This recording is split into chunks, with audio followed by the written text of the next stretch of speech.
Good day, everyone. Welcome to this learning session from Training Location. We are an authorized DiSC distributor for Wiley Publishing, as well as a channel partner with the Ken Blanchard Companies. My name is Bill Harshman, and I'll be your presenter today for this short, informative video. Our topic today is Stressors and Motivators of the Dominant Style, or D. This is an updated session, and it's one in a series discussing stressors and motivators of the 4 DiSC styles, which, as you know, include dominant, influence, steady, and conscientious. Now, I've always encouraged learners to maintain a couple important pieces of baseline knowledge. These are critical to understanding the DiSC. First are the cornerstone principles that we've discussed before. All DiSC styles are equally valuable. Everyone is a unique blend of all DiSC styles, and people tend toward one, or in some cases, 2 styles. Your unique style is also influenced by other factors, such as your life experiences, education, and maturity. And the second is the basic DiSC model, which is critical to understanding the styles. A person's style is decided by the intersection of 2 dimensions of observable behaviors, including body language, tone of voice, expression, even word choice. Now, the vertical dimension is known as pace. That's your outward activity level, and it's described as either fast-paced and outspoken or cautious and reflective. The horizontal dimension is known as your agreeableness quotient. This means those who are less agreeable place a lower priority or concern for cooperation and social harmony. We refer to them as questioning and skeptical on the left end of this dimension, and a general term for them might be result focused. Now, those who are more agreeable place a higher priority on cooperation and social harmony. We refer to them as accepting and warm on the right end of this dimension, and a general term for them might be people focused. Here's the point. It is the interaction between these 2 continua of pace and agreeableness which forms the 4 quadrants or basic styles of the DiSC model, and by which you identify a person's DiSC style. Okay, enough review. Here's a high-level description for the dominant style. We already know the 2 continua of observable behavior which indicate the D style. You see them there at the top. Let's look at some more descriptors which help us understand the dominant style before we continue. They're direct, they're firm, they're considered strong-willed, they're forceful, and again, result-oriented or result-focused. And here's a reminder from an actual DiSC profile report for a dominant style. Ds place a high priority on getting results and are willing to do what it takes to get things done. They establish what needs to be accomplished and won't let any obstacles stand in their way. Prioritizing, taking action, and they like to hit the ground running, make rapid decisions so they can advance at a fast pace. They have little patience for people or things that stand in the way of immediate progress. And they welcome challenge, often questioning people's opinions if they're unconvinced, and are willing to point out problems and flaws. Remember the D motto, do it now. Here's some deeper researched information that contributes to our body of knowledge around the dominant style. The D style has a need to be strong. And by the way, I will be covering the respective needs of the other styles as we continue, just not in today's session. So the D has a need to be strong. And this translates to the belief that if I'm going to be useful, productive, and valuable, I need to be strong. D style also has a need to control the factors which influence their fate, and that might be success or failure. The D style has a need to be on top, or in other words, winning. Winning for the D style is I'll say a barometer for how well they think they're doing. And last, the D style has a need to be making progress. In other words, always wanting to be moving forward. Now, as we consider the behavioral tendencies coupled with these core themes or needs, it'll help us better understand the stressors and motivators of the D style, which we're about to discuss. So let's take a look at environmental factors which might conflict with or even support the D style tendencies and core needs. Let me preface this list with the following general description. As a dominant style, there are those aspects of the work that are stressful for a D.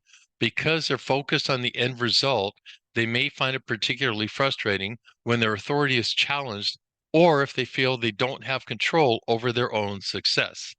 They may get irritated when they feel bogged down with tasks or procedures that they think are a waste of their time. Here's a list of environmental factors which may trigger stress for the D or dominant style. Following strict rules or protocols, and I'll explain the asterisk at the end of the list. Getting bogged down with inefficient procedures or meetings.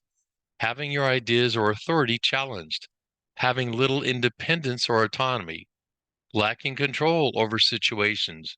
Slowing down their pace. Dealing with people who don't meet standards.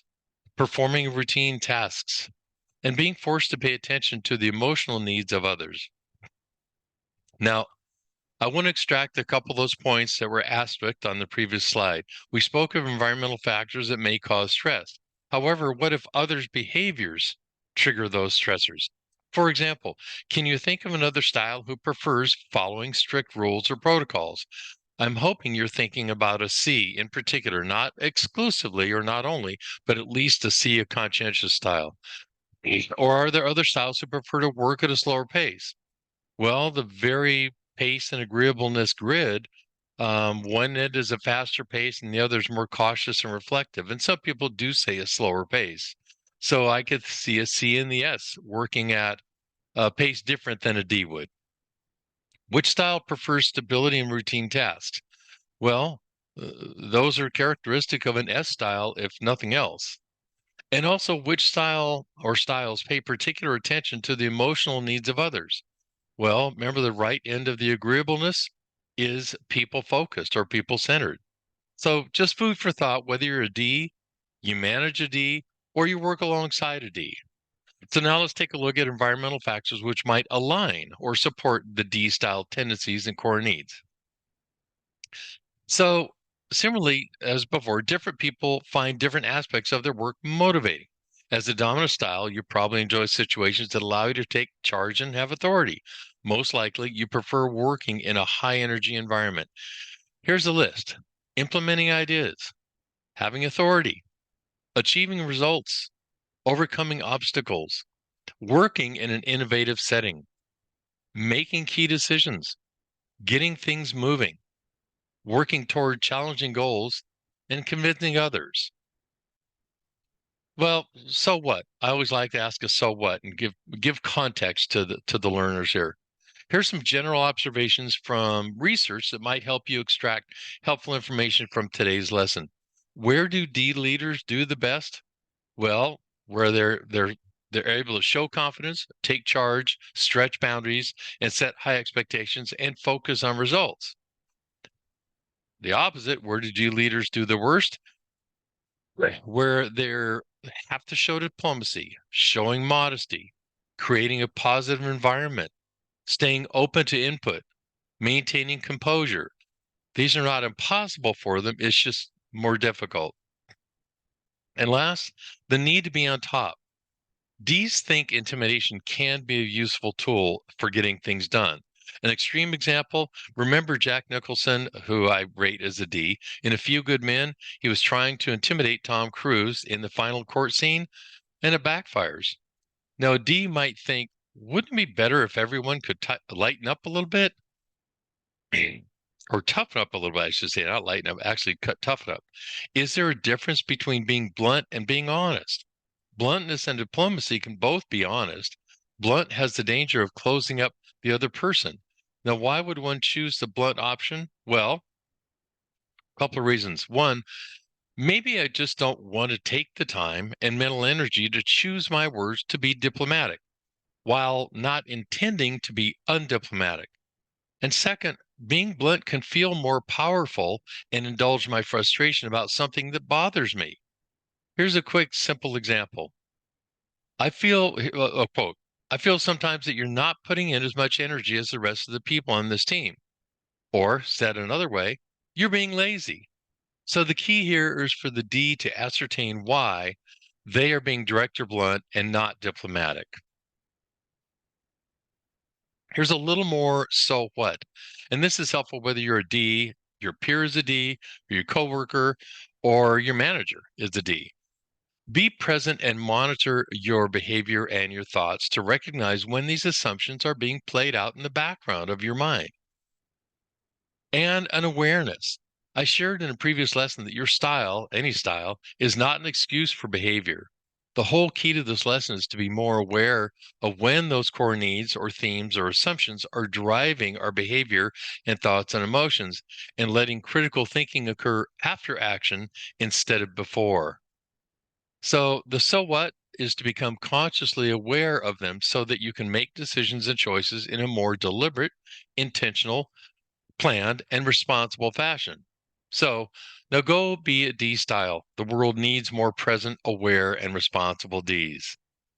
Now, I hope this overview has increased your awareness, your knowledge, and familiarity of the DiSC, and specifically the dominant style. Whether your needs include onboarding, employee engagement, culture change, conflict management, coaching, team building, or just simply communication 101. DiSC is a research-based, proven leading training solution. It's impacted more than 8 million learners in over 130,000 organizations and through 14 languages in over 70 countries worldwide. DiSC provides a quick, intuitive way to understand yourself and others, and it delivers immediate and lasting impact on the performance of people and culture. And as always, the key to effectiveness through DiSC is understanding your and other styles, then using that knowledge for improved interactions. So thanks so much. Here's our contact info. And before you go, I want to extend you a resource and a request. I'll be happy to send you a sample PDF of any of the DiSC profiles you see on our website, traininglocation.com. Or if you'd like to discuss a complimentary live webinar introducing DiSC or one of the profiles to your team or organization, use the email shown to let me know, and that's info@traininglocation. Be sure and check out our blogs too.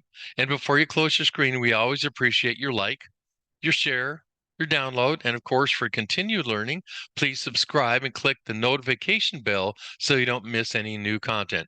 Thanks for joining us, and goodbye till next time.